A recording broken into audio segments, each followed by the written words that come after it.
সন্ধ্যায় যুক্তরাজ্যের উদ্দেশ্যে ঢাকা ছাড়ছেন প্রধান উপদেষ্টা। গ্রহণ করবেন কিংস চার্লস হারমোনি অ্যাওয়ার্ড। সম্পর্ক আরো জোরদারের আশা।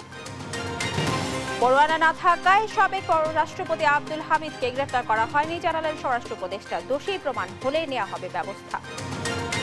ফেব্রুয়ারির মধ্যভাগ থেকে দেশে আর নির্বাচনী পরিবেশ থাকবে না, মন্তব্য দুদুর। কালক্ষেপণ সরকারকে বিতর্কিত করবে বললেন রিজভী। প্রধান উপদেষ্টা নির্বাচনী সময়সীমা নিশ্চিতের তাগিদ জামায়াত আমিরের। যথাসময়ে রোডম্যাপ দেবে ইসি জানালেন এলজিআরডি উপদেষ্টা। ঈদের তৃতীয় দিনে বিনোদন কেন্দ্রে উপচে পড়া ভিড়। সমুদ্র সৈকতে নেই তিল ধারণের ঠাঁই। বিভিন্ন গন্তব্যের উদ্দেশ্যে আজও ঢাকা ছাড়ছে মানুষ। বিদায়ী তাওয়াফের মধ্য দিয়ে হজের সব আনুষ্ঠানিকতা সম্পন্ন। স্বাচ্ছন্দ্যে হজ পালনে উচ্ছ্বসিত হাজিরা। কাল ফিরতি ফ্লাইট শুরু। এবং এশিয়ান কাপ বাছাইয়ে সিঙ্গাপুরকে হারিয়ে ফুটবল ভক্তদের আনন্দে ভাসাতে চান অধিনায়ক জামাল ভুঁইয়া।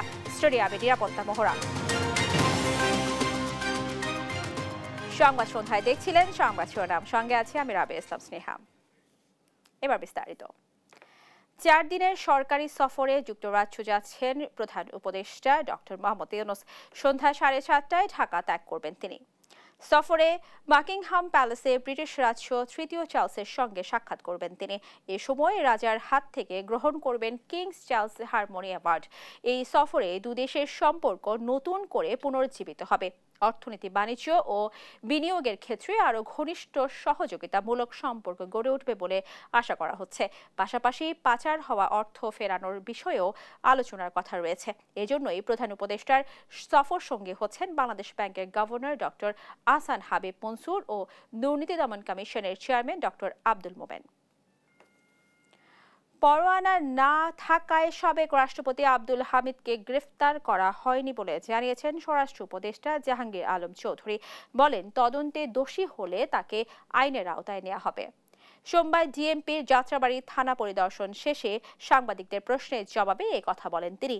স্বরাষ্ট্র উপদেষ্টা আর বলেন, ঈদে আইনশৃঙ্খলা পরিস্থিতির অবনতি ঘটায় কোনো ঘটনা ঘটেনি।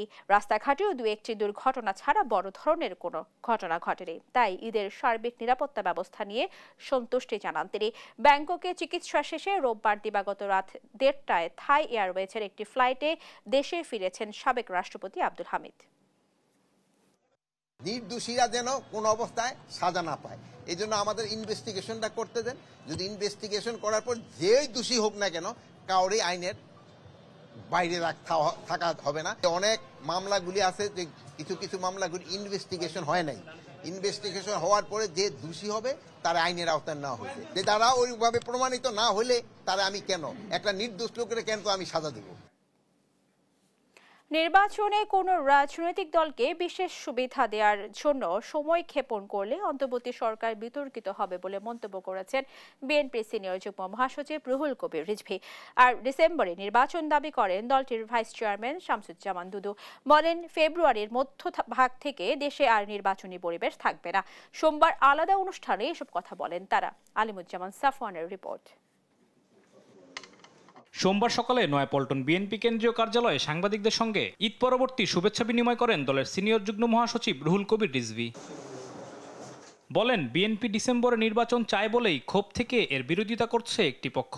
বিএনপি যা চায় তার উল্টোটা করাই কয়েকজন উপদেষ্টার লক্ষ্য। কোন রাজনৈতিক দলকে সংগঠিত করা, তাদেরকে বিশেষ সুবিধা দেওয়ার জন্য যদি সময় ক্ষেপণের উদ্দেশ্য হয়ে থাকে, তাহলে সরকার বিতর্কিত হবে। ডক্টর মোহাম্মদ ইউনূস সাহেবের উপর আস্থা রাখতে চায়, কিন্তু তিনি কোনো দিকে হেলে পড়লে তখন সাধারণ মানুষের আস্থাটা আস্তে আস্তে চলে যাবে এবং যে তিমিরে ছিল গণতন্ত্র সেই তিমিরেই থেকে যাবে গণতন্ত্র।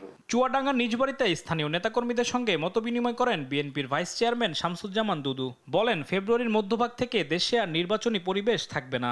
এপ্রিলের আগে মার্চের রোজা আছে, তারও আগে আছে এখানে পরীক্ষা। জানুয়ারি ফেব্রুয়ারির অর্ধেকের পর থেকে একেবারে এপ্রিল পার হয়ে গেলে আর পরিবেশ থাকবে না। দিনাজপুরের নিজ এলাকায় বিএনপি নেতাকর্মী ও স্থানীয়দের সঙ্গে ঈদ শুভেচ্ছা বিনিময় করেন স্থায়ী কমিটির সদস্য ডক্টর এজেডএম জাহিদ হোসেন।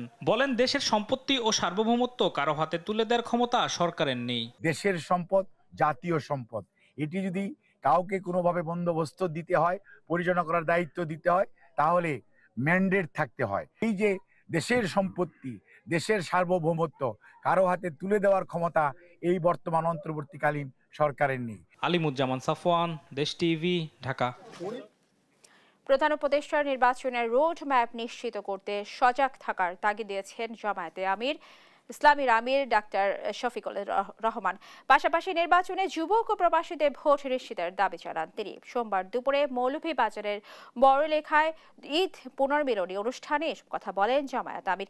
এ সময় প্রবাসীদের রেমিটেন্স যোদ্ধা উল্লেখ করে তাদের নাগরিকত্বের প্রথম অধিকার ভোট থেকে বঞ্চিত রাখা মেনে নেওয়া হবে না বলেও জানান তিনি। আগামী নির্বাচন প্রধান উপদেষ্টা বলেছিলেন ডিসেম্বর থেকে জুনের ভিতরে দেবেন। তিনি ইতিমধ্যে বলেছেন এপ্রিলের প্রথমার্ধে হবে। আমরা বরাবর বলে এসেছি তিনি যেন তার কথার উপর অনড় থাকেন, জাতিকে দেওয়া ওয়াদা যেন রক্ষা করেন। আমরা এখনো তাকে বলবো আপনি যা ঘোষণা করেছেন। অবশ্য আমরা বলেছিলাম রমজানের আগে হলে ভালো হয়। যদি একান্ত কোনো কারণে আপনি মনে করেন কিছুটা পিছাতে হবে, অবশ্যই এটা এপ্রিলের পরে হওয়া উচিত নয়। এপ্রিলে জাতীয় নির্বাচন মাথায় রেখে নির্বাচন কমিশনই সময় মতো রোডম্যাপ দেবে, এমনটাই জানিয়েছেন এলজিআরডি উপদেষ্টা আসিফ মাহমুদ সজীব ভুঁইয়া। সোমবার সকালে কুমিল্লার মুরাদনগরের জাহাপুর বাজারে ঈদ শুভেচ্ছা বিনিময় শেষে তিনি কথা জানান। উপদেষ্টা বলেন, স্থানীয় সরকার নির্বাচনের কারণে সংসদ নির্বাচন পিছিয়ে যাওয়ার যে আশঙ্কা ছিল এখন আর তা নেই, কারণ প্রধান উপদেষ্টা সময় ঠিক করে দিয়েছেন। উপদেষ্টা আসিফ আরও বলেন, স্থানীয় সরকার না থাকায় জনগণের দৈনন্দিন সেবা ব্যাহত হচ্ছে, যা উদ্বেগের বিষয়। নির্বাচনের রোডম্যাপ তো হয়নি, একটা ডেট দেওয়া হয়েছে, সম্ভাব্য ডেট এপ্রিল মাসের প্রথমার্ধে, এবং এই ডেটকে মাথায় রেখে নির্বাচন কমিশন একটা রোডম্যাপ যথাসময়ে দেবে। এখন তো ওই রাজনৈতিক দলগুলোর থেকে যে কনসার্নটা ছিল স্থানীয় সরকার নির্বাচন হলে সংসদ নির্বাচন পিছিয়ে যেতে পারে, এখন তো আর সেই সম্ভাবনাটা নেই, যেহেতু আমাদের মাননীয় প্রধান উপদেষ্টা তিনি একটা সময় নির্ধারিত করে দিয়েছেন। আগামী 15 জুনের মধ্যে রাজনৈতিক দল হিসেবে নির্বাচন কমিশনে নিবন্ধনের আবেদন প্রক্রিয়া সম্পন্ন হবে বলে জানিয়েছেন জাতীয় নাগরিক পার্টির উত্তরাঞ্চলের মুখ্য সংগঠক সার্জিস আলম। সোমবার দুপুরে পঞ্চগড় বাংলাবান্ধা মহানগরের মহাসড়কের পঞ্চগড় বাজারে সাংবাদিকদের বিভিন্ন প্রশ্নের জবাবে একথা জানান তিনি। বলেন, নিবন্ধন পেতে 100টি উপজেলায় কমিটি করার সহ সেসব শর্ত দরকার তা এনসিপির পূরণ করেছে, আর এসব জায়গায় অফিসে নেওয়ার প্রক্রিয়াও চলছে। এ সময় জাতীয় নাগরিক পার্টির দক্ষিণাঞ্চলের মুখ্য সংগঠক হাসাদ আব্দুল্লাহ সহ অন্যরা উপস্থিত ছিলেন। এই মাসের 15 তারিখের মধ্যে আমরা প্রত্যাশা করছি যে নির্বাচনে অংশগ্রহণের জন্য যে রেজিস্ট্রেশন প্রয়োজন, এই রেজিস্ট্রেশনের যে আবেদন করার যে প্রক্রিয়াটি, এই প্রক্রিয়াটি আমরা 15 তারিখের মধ্যে আশা করছি সম্পন্ন করতে পারবো। এর জন্য 100টি উপজেলা এবং প্রায় 22টি জেলায় কমিটি প্রয়োজন হয়, যেগুলো আমাদের ইতিমধ্যে হয়ে গিয়েছে। আমাদের অফিস নেওয়ার প্রক্রিয়া চলছে। ঈদুল আজহার টানা ছুটিতে দেশের পর্যটন ও বিনোদন কেন্দ্রগুলোতে দেখা গেছে উপচে পড়া ভিড়। নীল জলরাশি থেকে শুরু করে সবুজ পাহাড় প্রকৃতির টানে পরিবার পরিজন নিয়ে ঘুরতে বের হয়েছেন লাখো মানুষ। সহকর্মীদের তথ্য ছবিতে আরো জানাচ্ছেন অঙ্গন চৌধুরী। ঈদের তৃতীয় দিন যেন তিল ধারণের ঠাঁই নেই কক্সবাজার সমুদ্র সৈকতে। গরমের তীব্রতা উপেক্ষা করে সমুদ্র স্নানে মেতেছে লাখো পর্যটক। সাগর জলে গা ভাসিয়ে ঈদ আনন্দ উদযাপন করতে পেরে উচ্ছ্বসিত পর্যটকরা। আমাদের থেকে বেশি এনজয় করছে বাচ্চা, এটাতেই অনেক হ্যাপি আর কি। দ্বিতীয় দিন ভালোই কাটছে, অনেক মজা লাগতেছে, অনেক এনজয় করতেছি, অনেক মানুষের ভিড়ে অনেক ভালো লাগতেছে। সমুদ্রকন্যা কুয়াকাটাতেও নীল জলে গা ভাসাতে আর সূর্যোদয় সূর্যাস্ত দেখতে দেশের নানা প্রান্ত থেকে ছুটে এসেছেন ভ্রমণ পিপাসুরা। চট্টগ্রামের পতেঙ্গা সমুদ্র সৈকতেও ঢল নামে পর্যটকদের, আর তরুণ বিনোদন প্রেমীরা আনন্দ উচ্ছ্বাসে মেতেছেন ফয়েজ লেকে। শরণার্থীরা একটা নতুন মাত্রা পাবে ফয়েজ লেক ড্রাই পার্কে, আর যেটা এক্সিস্টিং আছে সি ওয়ার্ল্ড, সেটাকে আমরা ভালোভাবে অপারেট করতে যাচ্ছি বিভিন্ন ধরনের ইভেন্ট রেখে। অনেক ভালো, অনেক এনজয় করছি আমরা। এখন ফয়েজ লেক আসলাম, দেখা যাক আর কোথাও যাওয়া হয় কিনা। শুধু রংপুর থেকে আসছি ফয়েজ লেকে ঈদ আনন্দটা উপভোগ করার জন্য, বাচ্চাদের আনন্দের জন্য আমরা অভিভাবকরা চলে আসছি আর কি। নরসিংদীর পার্কগুলোতেও ছিল উপচে পড়া ভিড়। সুইমিং পুল ও বিভিন্ন রাইডে চড়ে উদযাপন করে ঈদ আনন্দ। বান্দরবনের নীলাচল, শৈলপ্রপাত, মেঘলা, নাইখ্যাংচুরি ও শৈলচূড়ায় বেড়েছে দর্শনার্থীদের উপস্থিতি। রাঙামাটির বিনোদন কেন্দ্রগুলোতে পর্যটনের ভিড় ছিল চোখে পড়ার মতো। পাহাড়ের উপর থেকে পাহাড় থেকে মেঘ দেখছি, এই ভিউটা আসলে একটু ডিফারেন্ট, যেটা আসলে ধরেন আপনি কক্সবাজার বলেন বা সিলেট বলেন, ওই জায়গাতে হচ্ছে এই ভিউগুলো আসলে পাওয়া যায়। দেশের অন্য সব বিনোদন কেন্দ্রগুলোতেও ছিল দর্শনার্থী ও পর্যটকদের উপচে পড়া ভিড়। নিউজ ডেস্ক, দেশ টিভি। ঈদের ছুটিতে রাজধানীর সামরিক জাদুঘর ঘুরে দেখছেন অনেকে। সেখানকার চিত্র জানাতে সরাসরি যুক্ত হচ্ছেন সহকর্মী ইউসুফ ভুঁইয়া। ইউসুফ, যেমনটি বলছিলাম, জাদুঘরে অনেকটা দর্শনার্থীর ভিড়। এই ভিড় কেমন দেখছেন আর বলবেন তারা কি বলছেন?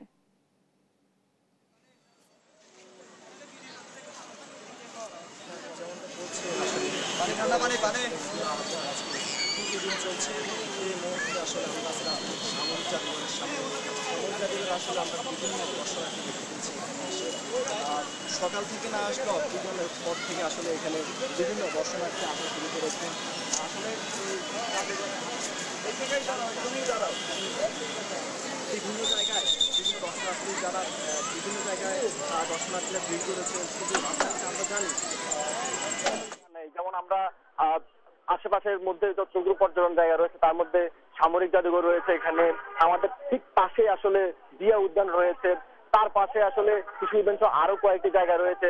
আমরা সারাদিন বিভিন্ন পর্যটন কেন্দ্র ঘুরে যেমনটা দেখেছি, চিড়িয়াখানা থেকে শুরু করে বিভিন্ন জায়গায় উৎসব জনতার অনেক ভিড় দেখেছি আমরা আসলে।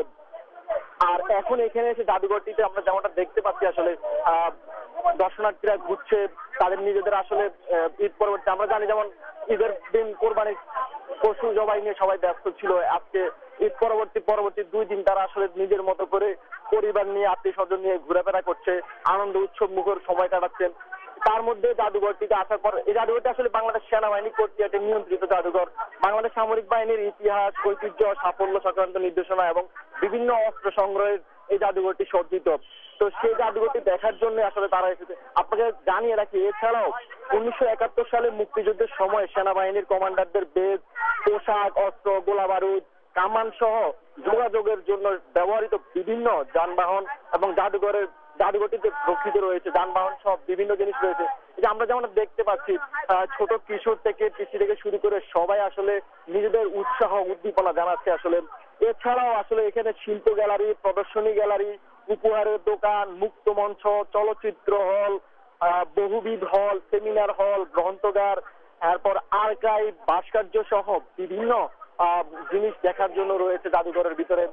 আমরা আসলে এখানে বিভিন্ন পর্যটকদের সাথে কথা বলেছি এবং কথা বলে যেমনটা জেনেছি তারা তাদের উৎসাহ উদ্দীপনা। আমরা এখন একজন পর্যটকের সাথে আসলে কথা বলতে চাই, আসলে কি দেখতে আসছেন, কেমন দেখলেন? ভালো লাগবে। আসলে প্ল্যান ছিল না জাদুঘরে আসার, তো এমনি ঘুরতে এসে আসলে এই যে কর্মব্যস্ত জীবনে ঘুরতে আসা এখানে, তো অনেকটা সময় নিয়ে ঘুরলাম, তাও আরো আগে আসা ছিল। অনেক ভালোভাবেই সবকিছু দেখেছি, নিচতলায় নৌবাহিনীর সবকিছু দেখলাম, এরপরে দেখলাম সেনাবাহিনীর সবকিছু এবং সবার উপরে দেখলাম বিমান বাহিনীর সবকিছু। খুব ভালো লাগলো এবং সবচেয়ে বেশি ভালো লাগলো সাবমেরিনে ঢুকে, এবং ওখানে একটা জায়গা আছে একতলায় নৌবাহিনীর যেখানে, ওখানে মানে জাহাজের মতো একটা তৈরি করেছে যেখানে আমরা জাহাজে একদম প্রকৃত জাহাজের উপর ফিল পাচ্ছি, মানে যেটা হয়তো এখানে আসার কারণ কি, আসলে এই পর্যটন এলাকায় আসার কারণ কি? জাদুঘরে আসছেন একই সাথে ঘোরা এবং বাংলাদেশের সামরিক নৌ এবং বিমান বাহিনীর দেশ সম্পর্কে জানা।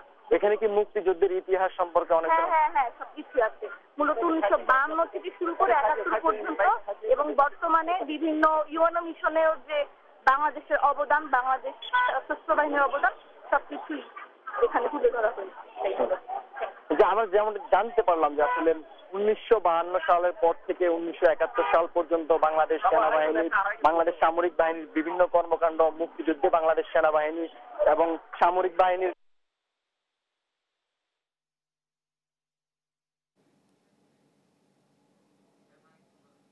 আমাদের ছিল আসলে আমাদের সামরিক জাদুঘর থেকে দর্শনার্থীদের উচ্চমানের সর্বশেষ তথ্য। ইউসুফ, আপনাকে ধন্যবাদ। দর্শক, শুনছিলাম সামরিক জাদুঘরে দর্শনার্থীর ভিড় নিয়ে সর্বশেষ। প্রিয়জনের সঙ্গে ঈদ আনন্দ ভাগাভাগি করতে নাগরিক কোলাহল ছেড়ে আজও বিভিন্ন গন্তব্য যাচ্ছে মানুষ। ঈদের তৃতীয় দিন সকালেও রাজধানীর রেল স্টেশন, বাস ও লঞ্চ টার্মিনালে দেখা যায় যাত্রীর ভিড়। কেউ যাচ্ছেন প্রিয়জনের কাছে, কেউ বা ভ্রমণে। যাত্রীরা বলছেন ভোগান্তি এড়িয়ে স্বাচ্ছন্দ্যে গন্তব্যে যেতে ঈদের পর ঢাকা ছাড়ছেন তারা। আরো জানাচ্ছেন তন্দ্রা তারণ্য। ঈদের তৃতীয় দিনেও রেশ কাটেনি ঈদের, তাই তো ছুটির আর মাত্র 5 দিন বাকি থাকলেও বিভিন্ন গন্তব্যে যাচ্ছে মানুষ। নাগরিক কোলাহল ছেড়ে গ্রামের পথে অনেকে, আবার কেউ যাচ্ছেন ভ্রমণে। সোমবার সকাল থেকে রাজধানীর সায়দাবাদ বাস টার্মিনালের জনপথ মোড়ের বাস কাউন্টারগুলোতে ঘরমুখী মানুষের ভিড় দেখা যায়। বেলা গড়াতেই যাত্রীর চাপ আরও বাড়তে থাকে। তারা জানায় ঢাকায় কোরবানি সম্পূর্ণ করে প্রিয়জনের সঙ্গে সময় কাটাতেই তাদের এ যাত্রা। কোরবানি ঢাকায় দিয়েছি, তাই যাইনি, আজকে যাচ্ছি। এখানে কোরবানি দিছে, তারপর যাইতেছে। বাসা থেকে নানু বাড়ি বেড়াতে যাচ্ছি আর কি, সিলেটে। এমন ছুটোছুটির দেখা মেলে কমলাপুরেও। ঢাকার রেল স্টেশনে আন্তনগর লোকাল ও কমিউটার ট্রেনে দেখা যায় উপচে পড়া ভিড়। যাত্রীরা বলছেন ঈদের পর যাত্রা বেশি স্বাচ্ছন্দ্যের হওয়ায় এই সময়টি বেছে নিয়েছেন তারা। আজকে মেবি মনে হয় তৃতীয় দিন চলতেছে, মানে তৃতীয় দিন যে এত ভিড় হবে মানে এটা কল্পনার বাইরে। খুবই ভালো, শান্তিপূর্ণ, পিসফুল মনে হচ্ছে আমার কাছে। টিকিটের বাইরে যাত্রী ঢুকতে দিচ্ছে না, চেক করে ঢুকাচ্ছে, so everything's fine I guess. যাচ্ছি হচ্ছে বন্ধুর বিয়ে খেতে, বন্ধু আগে থেকেই টিকিট কেটে রেখেছে, সো যেতে হবে, বাধ্যগত, কিছু করার নেই। অবশ্যই ভালো লাগছে, বন্ধুর বিয়ে খেতে যাচ্ছি, ভালো লাগবে না? একই চিত্র সদরঘাট লঞ্চ টার্মিনালে। কোরবানি সম্পন্ন করে পরিবার পরিজন নিয়ে বাড়ি যাচ্ছেন অনেকে। কোথায় যাচ্ছো? বড়নার বাসায়। কেমন লাগছে? মজা লাগছে, আমার অনেক ভালো লাগছে। কোরবানি দিয়েছি তো তার জন্য যেতে পারিনি, এখন বর্তমানে আর কি এই কারণে যাওয়া হচ্ছে গ্রামে। এই সময় ভিড়টা একটু কম থাকে, এই কারণে আর কি খাতে জমা বাচ্চাদেরকে নিয়ে যাওয়া, এই কারণে খুশি লাগছে, ভালো লাগছে। বাবার বাড়ি যাচ্ছে বেড়াতে। ঢাকা ছাড়ার পাশাপাশি অনেকে ফিরছেন রাজধানীতে। প্রয়োজনের তাগিদে ছুটি শেষ হওয়ার আগেই ফিরতে হয়েছে তাদের। তন্দ্রা তারণ্য, দেশ টিভি, ঢাকা। ঈদের আনন্দে অনেকে ঢু মারছেন সিনেমা হলে। এবার বেশ কয়েকটি সিনেমা দর্শক প্রিয়তা পেয়েছে। এই বিষয়ে জানাতে সরাসরি যুক্ত হচ্ছেন সহকর্মী ARM সাদাত। যেমনটি বলছিলাম, সিনেমা হলে অনেকটা ভিড় রয়েছে। কোন সিনেমার প্রতি দর্শকদের আগ্রহ বেশি দেখছেন এবং কি বলছেন দর্শনার্থীরা, আমাদেরকে বিস্তারিত জানাবেন। ঠিক এই মুহূর্তে আছি বসুন্ধরা স্টার সিনেপ্লেক্সে। ঈদের তৃতীয় দিন আজ, এবং তৃতীয় দিনে এসেও দর্শকদের উপচে পড়া ভিড় লক্ষ্য করা যাচ্ছে। যদিও ঈদের দিন তুলনামূলক দর্শকদের ভিড় কম ছিল, এবং আপনাদেরকে জানিয়ে রাখি ঠিক এই মুহূর্তে বসুন্ধরা স্টার সিনেপ্লেক্সে ঈদে মুক্তিপ্রাপ্ত 6টি সিনেমার 6টিই চলছে। সেই সঙ্গে হলিউডেরও একটা সিনেমা চলছে এখানে। আমরা যদি টিকিট কাউন্টারে লক্ষ্য করি, দেখতে পাচ্ছি এখন পর্যন্ত টিকিট কাউন্টারে ভিড় লক্ষ্য করা যাচ্ছে। এবং আমরা একজন দর্শক হিসেবে যখন টিকিট কাউন্টারে যাই, টিকিট কেনার জন্য যাই, তখন টিকিট কাউন্টার থেকে বলা হয়েছে প্রত্যেকটা সিনেমার টিকিট বা প্রত্যেকটা সিনেমা হাউসফুল যাচ্ছে, এবং আগামী 3 দিন পর্যন্ত কোনো সিনেমার টিকিট পাওয়া যাচ্ছে না, অর্থাৎ বাংলা সিনেমার কোনো টিকিট পাওয়া যাচ্ছে না। বিনোদনের অন্যতম মাধ্যম সিনেমা, আর ঈদের ছুটিতে সরকারি ছুটি সহ অন্যান্য ছুটির জন্য মানুষ সিনেমাকেই বেছে নিয়েছেন। অন্যান্য যে পর্যটন কেন্দ্রগুলো আছে সেখানকার পাশাপাশি সিনেমা হলেও দর্শকরা ভিড় করছেন। শুধুমাত্র সাধারণ মানুষ নয়, এবার সিনেমা দেখতে আসছেন তারকারাও। আর এই দর্শক যারা আছেন, সিনেপ্রেমী যারা আছেন, তাদেরকে উৎসাহ দিতে দর্শকদের পাশাপাশি তারকারাও সিনেমা হলগুলোতে আসছেন, দর্শকদের সঙ্গে মত বিনিময় করছেন, তাদের সঙ্গে বসে বসে সিনেমা দেখছেন। এবং যে প্রশ্নটি আপনি আমাকে করেছিলেন যে কোন সিনেমা আলোচনার কেন্দ্রবিন্দুতে রয়েছে, এবার ঈদে মুক্তি পেয়েছে মোট 6টি সিনেমা। শাকিব খানের তাণ্ডব, শরীফুল রাজ এবং তাসনিয়া ফারিনের ইনসাফ সিনেমাটি রয়েছে। সেই সঙ্গে উৎসব সিনেমা, যে সিনেমার মধ্য দিয়ে জাহিদ হাসান, অপি করিম সহ আরও অনেক অ্যাক্টর অ্যাক্ট্রেস যারা আসলে সিনেমা থেকে বা অভিনয় থেকে দূরে ছিলেন, তারাও এবার উৎসব দিয়ে আবার নতুন করে কামব্যাক করেছেন। এবং আরও একটি সিনেমা আলোচনায় আছে, সেটা হচ্ছে ঈশা মার্ডার কর্মফল, যেটাতে অভিনয় করেছেন বাঁধন। টগর সিনেমাটি রয়েছে, কিন্তু আলোচনার কেন্দ্রবিন্দুতে রয়েছে তাণ্ডব সিনেমাটি। শাকিব খানের সিনেমা নিয়ে সবসময় আলোচনা থাকে, এটা স্বাভাবিক ব্যাপার। আমরা সিঙ্গেল স্ক্রিনেও খোঁজ খবর নিয়েছিলাম। সিঙ্গেল স্ক্রিনে একচেটিয়া দাপট বা তাণ্ডব চালাচ্ছেন শাকিব খান, এবং মাল্টিপ্লেক্সগুলোতেও শাকিব খানের তাণ্ডব সিনেমাটি সব থেকে বেশি দর্শক চাহিদার শীর্ষে রয়েছে। এই ছিল আমার কাছে সর্বশেষ খবর। বিস্তারিত আরো জানাবো কিছুক্ষণ পরে পরবর্তী লাইভে। সাদাত, আপনাকে ধন্যবাদ। দর্শক, আমাদের সহকর্মী জানাচ্ছিলেন বর্তমান ঈদে সিনেমা হলের খবরাখবর এবং নতুন মুক্তি পাওয়া সিনেমার বিষয় নিয়ে। দেখছেন সংবাদ সন্ধ্যা। রাজধানীতে তৃতীয় দিনের মতো চলছে কোরবানি পশুর চামড়া বেচাকেনা। লালবাগের পোস্টার আড়তদারদের দাবি, গেল 2 দিনের তুলনায় বেচাকেনা কিছুটা কম, তবে চামড়ার মান ঠিক থাকলে সরকারের বেঁধে দেয়া দামেই চামড়া কিনছেন বলে জানান তারা। মোহাম্মদ আলাউদ্দিনের প্রতিবেদন।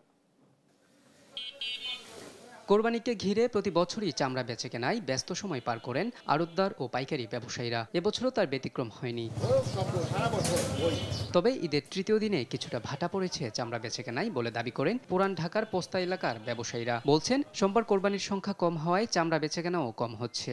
আজকে তৃতীয় দিন হিসাবে চামড়ার আমদানি একেবারেই কম।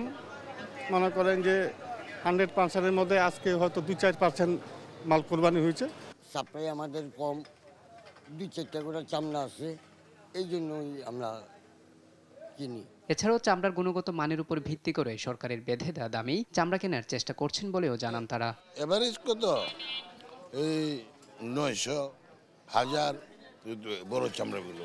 আজকে চামড়াটা হলো সরস চামড়া হয়, এই জন্য সর্বোচ্চ দাম দিয়ে আমরা কিনতেছি। এদিকে চামড়া বেচাকেনার পাশাপাশি কোরবানির বর্জ্য অপসারণে সিটি কর্পোরেশনের পরিচ্ছন্নতা কর্মীদের তৎপরতাও দেখা যায়।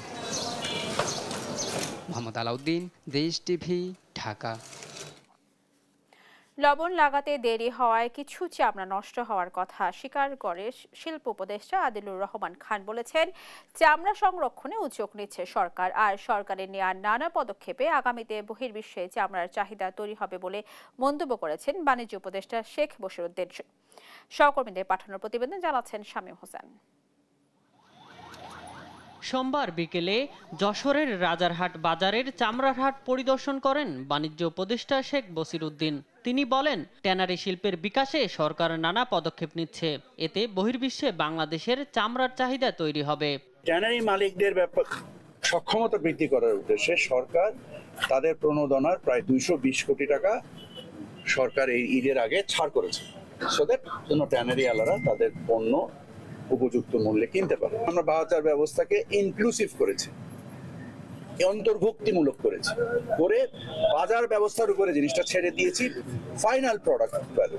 আমরা মনে করি যে আমরা যে পদক্ষেপগুলো নিয়েছি তাতে বহির্বিশ্বে আমাদের চামড়ার চাহিদা তৈরি হবে।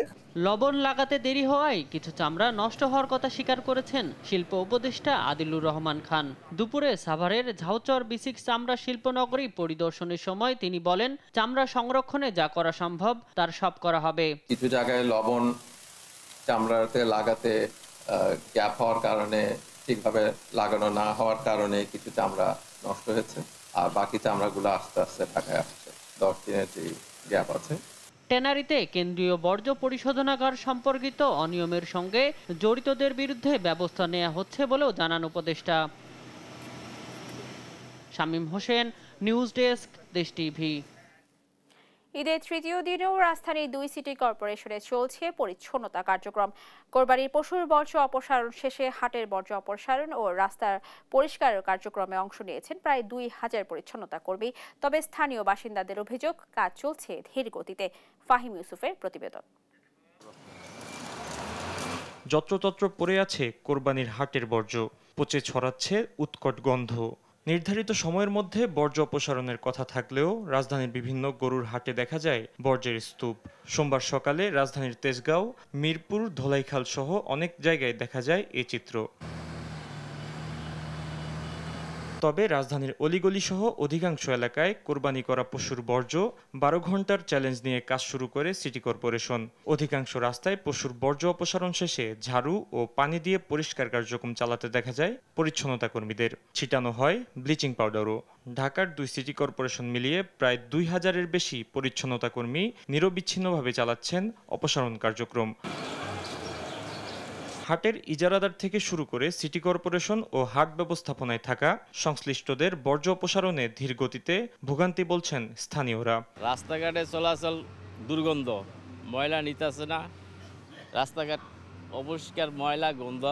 এখন এই যে এই সমস্যাটার কারণে আমি এখানে কাজও করতে পারতাছি না, এই ময়লাগুলিও নেয় না, বাক্সও ফেলাইতে পারছি না, বয়ে রয়েছে, আর যা 18 দিন ধরে একটা না বয়ে রয়েছে। আবার ডেঙ্গু মশা অনেক উৎপত্তি, আমার দৈনিক 20 টাকার কয়েল লাগতেছে, এই টাকাটা তো আর বাইরে থেকে আসতেছে না। যে হাটের ব্যবস্থাপনা ভালো ছিল, কিন্তু যখন হাটটা শেষ হয়ে গেছে এরপরে তাদের কার্যক্রম খুব ধীরগতি। রোববার উত্তর সিটি কর্পোরেশন জানায়, সেকেন্ডারি বর্জ্য স্থানান্তর কেন্দ্র থেকে স্থায়ী বর্জ্য স্থানান্তর কেন্দ্রে অপসারণ করতে কিছুটা সময় লাগছে। ফাহিম ইউসুফ, দেশ টিভি, ঢাকা। নড়াইলের সেনাবাহিনীর যৌথ অভিযানে এক কলেজ শিক্ষার্থীর বাড়ি থেকে একটি আধুনিক স্নাইপার নাইট্রো রাইফেল উদ্ধার করা হয়েছে। কালিয়া উপজেলার পুরুলিয়া গ্রামে রাত 11:30 থেকে সোমবার ভোর 4টা পর্যন্ত অভিযান চালিয়ে সেনা সদস্যরা রাইফেলটি উদ্ধার করেন। অভিযানের সময় খুলনা বিএল কলেজের শিক্ষার্থী সোহানের বাড়ি তল্লাশি করে তার বিছানার নিচ থেকে অস্ত্রটি উদ্ধার করা হয়। এই রাইফেলটিতে টেলিস্কোপিক সাইট ও সাইলেন্সার যুক্ত ও 4.5 ক্যালিবারের স্নাইপার ব্যবহার করা হয়েছে। অভিযানের খবর পেয়ে সোহান ও তার বাবা আগেই বাড়ি ছেড়ে পালিয়ে যান। উদ্ধার করা রাইফেলটি পরে কালিয়া থানা পুলিশের কাছে হস্তান্তর করা হয়েছে। দেশে 33 জেলায় তাপপ্রবাহ চলছে। গেল শনিবার শুরু হওয়া এই তাপপ্রবাহ মঙ্গলবার পর্যন্ত অব্যাহত থাকতে পারে বলে জানিয়েছে আবহাওয়া অফিস। রাজশাহী, রংপুর, ময়মনসিংহ ও খুলনা বিভাগের সব জেলার উপর দিয়ে এই তাপপ্রবাহ চলছে। পাশাপাশি ফরিদপুর, মাদারীপুর এবং পটুয়াখালী জেলায়ও তাপপ্রবাহ বয়ে যাচ্ছে। সোমবার দেশের সর্বোচ্চ তাপমাত্রা রেকর্ড করা হয়েছে সৈয়দপুরে 37.7 ডিগ্রি সেলসিয়াস। বিভিন্ন স্থানে বৃষ্টি হলেও তাতে গরম কমছে না।